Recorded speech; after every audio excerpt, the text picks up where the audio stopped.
So ladies, so what how are all of thee? Good, I hope. Just thought I'd share this little snippet with you. Most of you will probably already know that in the UK, medication is, I shouldn't say it's free because you have to pay a small prescription charge.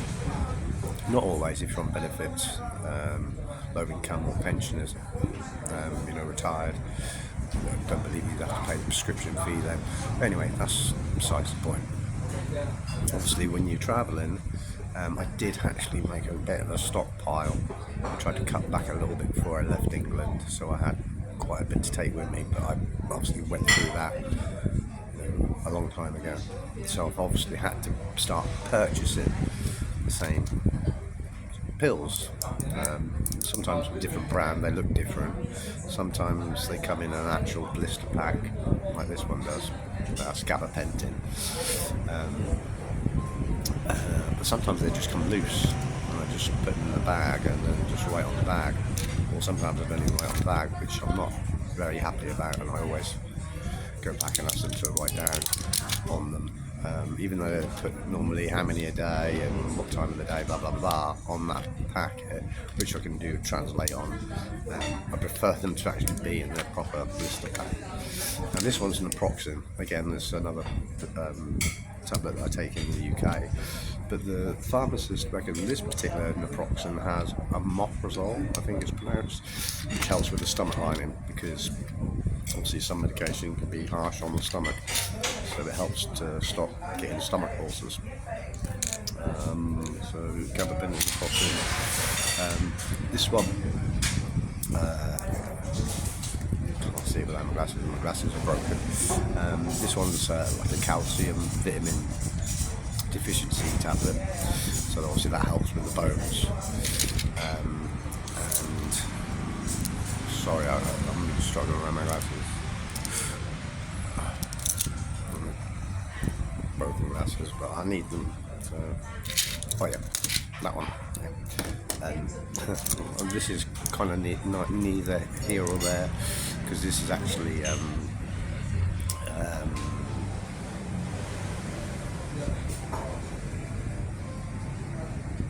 what is it? I'm trying to think. Amoxicillin, that's it. So this is actually not something I would ordinarily have in the UK very often because it's an antibiotic. I don't know if you can tell in my voice. I've been suffering with breathing difficulties the last 4 or 5 days, really struggling to breathe.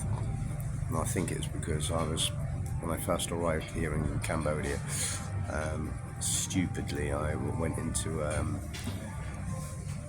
hostel and obviously shared a room with other people. I'm not thinking it was so much to do with sharing a room with other people, or maybe it was, and obviously got some bug from that. But my honest opinion is, and this is probably a little bit kind of excessive really to be taking this, is because the people obviously in that room wanted the air conditioning. I absolutely hate air conditioning. It's okay during the daytime, you can go in and out of the room, have windows open and such like, because I'm not worried about mosquitoes coming in during the day. And I just ordinarily would have a fan, which the room did have a ceiling fan, but obviously other people that share in the room want the air conditioning. And air conditioning really makes me nasally, it really bungs me up, it really gives me a sore throat, I can hardly breathe. And that's happened in other hotels that I've stayed in, that I've had the air conditioning on and then woke up in the morning really, really struggling to just breathe. So I'm putting it down to the air conditioning, which is why ordinarily I'll avoid it at all costs, and ask for rooms that just have a fan in. Other upside to that is obviously a fan room is generally a lot cheaper than an air conditioning room, but also sometimes they seem to be a bit older as well because they haven't upgraded them to have air conditioning, in which case the room tends to be on a little bit of the older, just a little bit more worn down. So yeah, the point of the video is I thought that having sunshine, hot weather would clear up a lot of the issues that I have, medical problems. But as you can see from my skin, I'm not very tanned, am I? I'm still pretty pale, and that's because it's so hot, and I can't be sitting in the sun as much as I'd like to. The heat in Southeast Asia is exceptionally hot and is pretty much unbearable to sit outside in the sun for any length of time. But I do quite a lot of sitting around outside, but in the shade. So obviously that's why I haven't got a tan at all. So yeah, my thoughts of coming out here and feeling better physically hasn't kind of worked. Obviously I have good days and I have bad days, the same as I had in the UK. The depression isn't as severe as it was, but obviously a lot of my depression was due to being in England. So obviously leaving the UK, coming out to Thailand has obviously massively improved my mental state. It hasn't done all that much, or certainly not as much as I would have hoped for my physical state. In fact, I've actually had episodes of more pain out here than I ever experienced. Or very similar, should I say. No, worse. I'll be honest, worse. I've been suicidal. That hasn't changed, but not a daily feeling like it was back in the UK. So there is an improvement, but it hasn't been the magic cure. That's what I was hopeful for. That's what I was optimistic that things would improve so much more for me being out here, which is hard for me and hard for my family, because obviously they knew of the situation with me back in the UK, and coming out here to Thailand. Although I'm in Thailand right now, I'm in Cambodia, but still Southeast Asia, still the same weather. Hasn't done that much to improve my circumstances. I'm not as active as I was, and like I say, that's generally down to the tropical heat. Back in the UK, I'll try as much as I could to be outside, because that's where I enjoy being, trying to do a spot of gardening. Obviously I'm not doing that, and obviously being outside in the UK, you can handle the weather there. So there is a little bit less activity going on, shall we say, physical activity. But I was hoping that the sunshine, the heat would really improve my situation, because vitamin D, it was what I was a deficiency of. So that's why I'm still taking these medication. The point in this video is it's one of my biggest costs. Just one of those strips of tablets of 10, not a box, just a strip. It's 400 baht. So that's more than the entire box of a prescription that you get in the UK, and you might get 30, 40 tablets in a box. So paying 400 baht for 10 tablets, which, if you're having, 2 a day, it's not going to last as long as it. That particular one wasn't one that I took 2 a day, or it was only 1 a day, but even still, 10 every 10 days, 400 baht, and that was just one strip. Like I say, that there's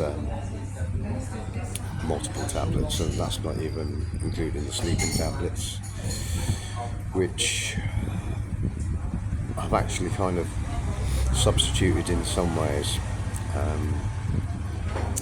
Getting certain medication, especially like sleeping tablets in the UK, is almost, well, not almost, it's difficult. Doctors, for whatever reason, don't like prescribing them, and they generally start you on Zopiclone, I think it is. Not sure if that's the name. Basically, a mild sleeping tablet, which for me didn't work. It gave me night terrors, severe night terrors. Night terrors that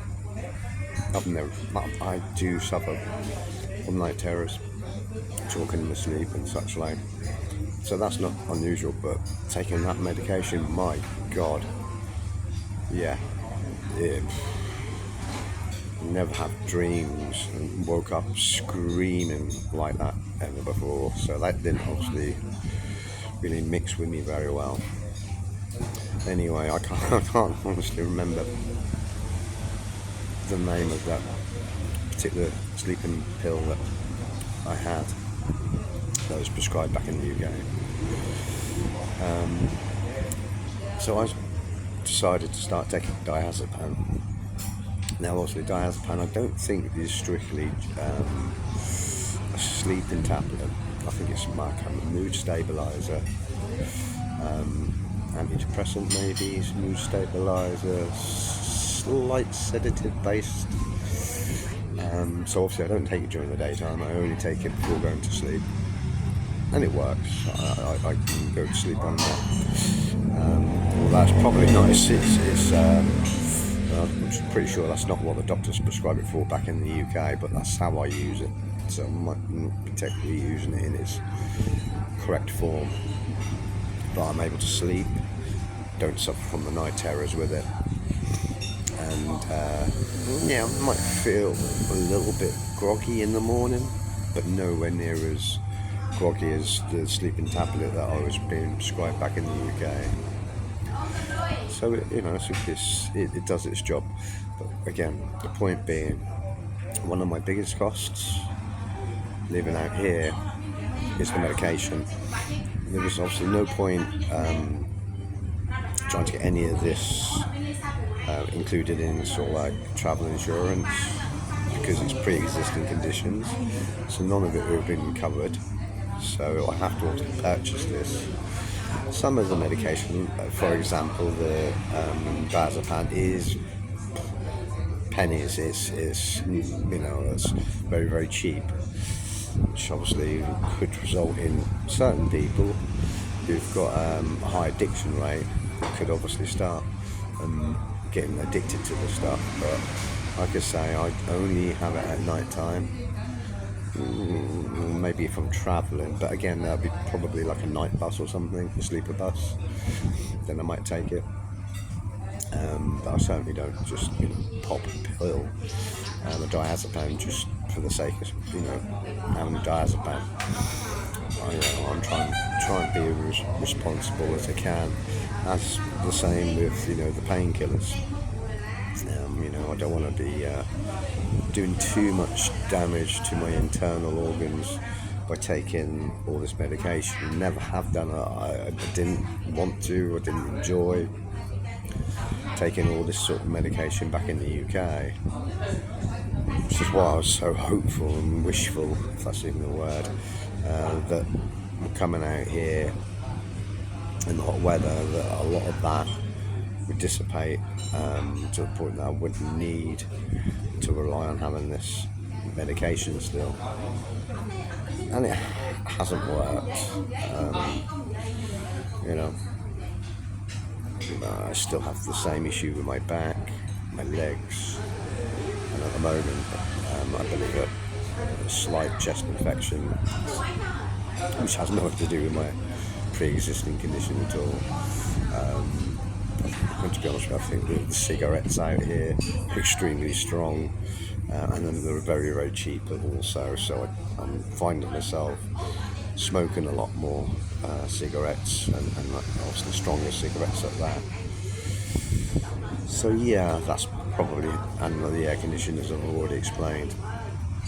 So yeah, it hasn't been the best of times. But the good thing though, the really, really good thing, even though it's still something I have to pay for, I obviously can't get it for free, is the actual healthcare system out here. You obviously still have the doctors and hospitals and such like, but the things like for back problems in the UK, it's just medication. I mean, naproxen. I've been taking naproxen on and off for almost, I might say on and off for almost 20 years. And that's not a medication you should be on for more than a few months. And so there's that.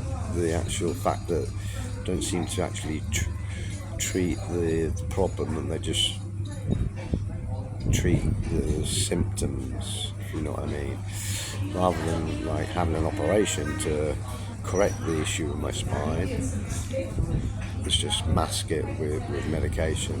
So it's just a way of coping that doesn't obviously solve the problem whatsoever. It's just a case of masking it and trying to get through day-to-day life without being in too much pain. And obviously that's the same here to some extent. I'm pretty damn sure of that, because I've obviously been to doctors and had them treat me. In the UK, chiropractors aren't something that you can get prescribed. I'm not sure what would be the right words to use in the UK. If you want to see a chiropractor, you have to pay yourself. It's not something that the doctor can arrange for you. It's just not something that's available. And I'm not 100% sure why that is, because obviously it's something that there's lots and lots of chiropractors in the UK. So it's not like it's something that the medical professionals, associations, or the medical people don't believe in. Otherwise, it wouldn't be allowed to take place. But there's lots of chiropractors, you know what I mean, all across the UK. But they can be very expensive. And I was having treatment in the UK, and it would be I go have a session, no real improvement the first day, maybe the second day, maybe a little bit less pain, which could last for maybe a few days or so, and then be pretty much back to square one again. I'm not saying that I've visited lots of different chiropractors. It seemed to be making an improvement, but then, like I say, then it would just go back to the way it was before. So it was like back to square one again. So obviously you end up going back again. So again, that's more money. But the chiropractors here, the doctor that I see, he's also a judge, by the way. He's not just a chiropractor. Go and see him, but it's not just him that you see. He has his receptionist, but then he has 2 or 3 nurses with him as well. So while he's working on you, doing your manipulation and whatever it is, that he does, the nurses are holding you, supporting you in parts of your body to mostly aid him in doing his work. You don't get a second pair of hands on you when I went to see the chiropractors back in the UK. So it's a totally different method, exercising or manipulation, as to what I was having done in the UK. Completely different. Listen, you'd think, oh, a chiropractor, they're all going to do the same thing in this, maybe a slightly different way, but the actual manipulation, movements, you think they'd all be pretty much the same, but not so at all. And the last time I had to go see the chiropractor, I was in a really, in fact, the worst pain I've ever experienced in my entire life. I couldn't walk. I had to get walking aids, because every time I tried to walk, I was basically just collapsing. The pressure on the nerve was so much that my leg would just give way. It wasn't so bad just walking slowly, but any time I had to step up or step down, no. Basically, I'd fallen over so many times. That's not fallen over, is probably collapsed. Is a better word to use, because it wasn't like, oh, I tripped and fell. No. This was basically trying to step up or step down, and as soon as the pressure went on a certain part of my back, the leg just would give away completely, and I'd just end up on my face. So I had to get some walking aids, because I clearly didn't want to be embarrassing myself. And so yeah, I went to see the chiropractor. He saved my life. I'll be honest with you, he saved my life. I've got a lot of respect for that guy and his team, because without him, I would have found a piece of rope and strung myself up, because I just could not cope with that pain. And he got me back to where I needed to be. And also, yes, I did get a whole bunch of medication, and yes, I got a nice big bill at the end of it. Well, I say big, can't actually remember how much it was now, because there was other things, like a back support brace, tablets, and obviously the treatment as well. It wasn't cheap. I think it was, I'll say it wasn't cheap. It depends on where you're from in the world. I think it was 3,000 baht, which I think is around 80-90 pounds. So actually, it's not expensive. I mean, a chiropractor alone in the UK, without buying a back brace, or the chiropractor doesn't provide any tablets. So given the fact it was treatment, tablets, and a back brace, I thought 80-90 pounds actually is pretty damn good, because the chiropractor alone in the UK, I think, starts off at £50, and then I think, if I remember rightly, because obviously it's been a while now, after your first couple of treatments, then they can reduce it, because then you have to have regular treatment, which I'm not having to have here as often. So maybe the sun is maybe just topping me up that little bit, but obviously it's still not been the magical cure, because I'm still having to take these medications, which thankfully you can just buy over the counter, so you don't have to go off to see a doctor and get a prescription. So all in all, being in Southeast Asia, was it the answer to my prayers? In some ways, yes. In other ways, no. So for any of those wanting to live in Southeast Asia, and you've got some sort of medical issues, especially if it's, like bone deficiency, soft bones, osteoporosis. Thinking that coming out to a hot sunny country is going to kind of make you all better. It won't. It might improve, but it will not cure you.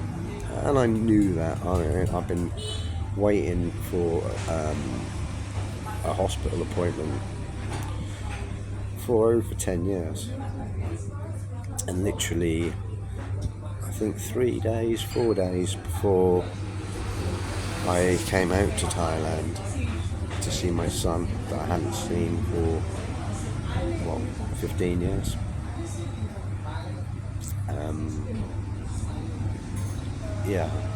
Literally 3-4 days before and everything was booked, flights, accommodation, everything. I had the letter invite me in to see the consultant at the hospital. I'm sorry, medical professionals in the UK, but leaving me waiting for 10 years in excruciating pain, suicidal,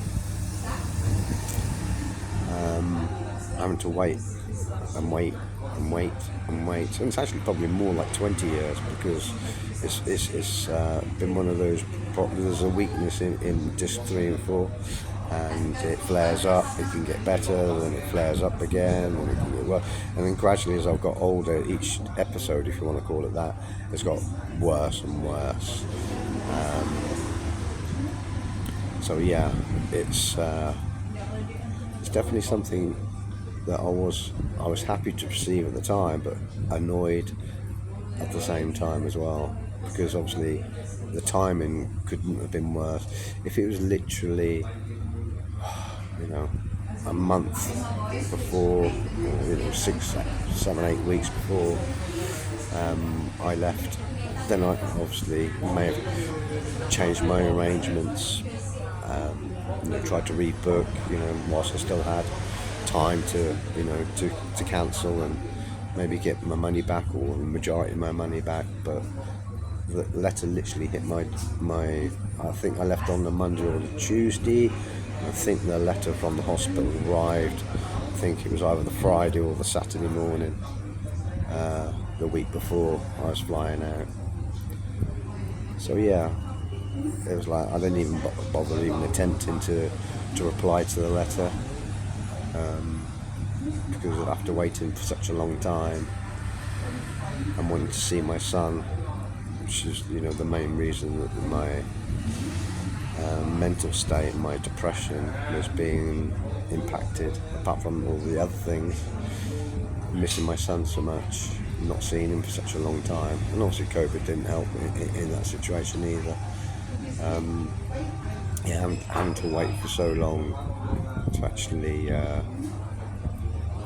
come out and see him, try and form a bond with him.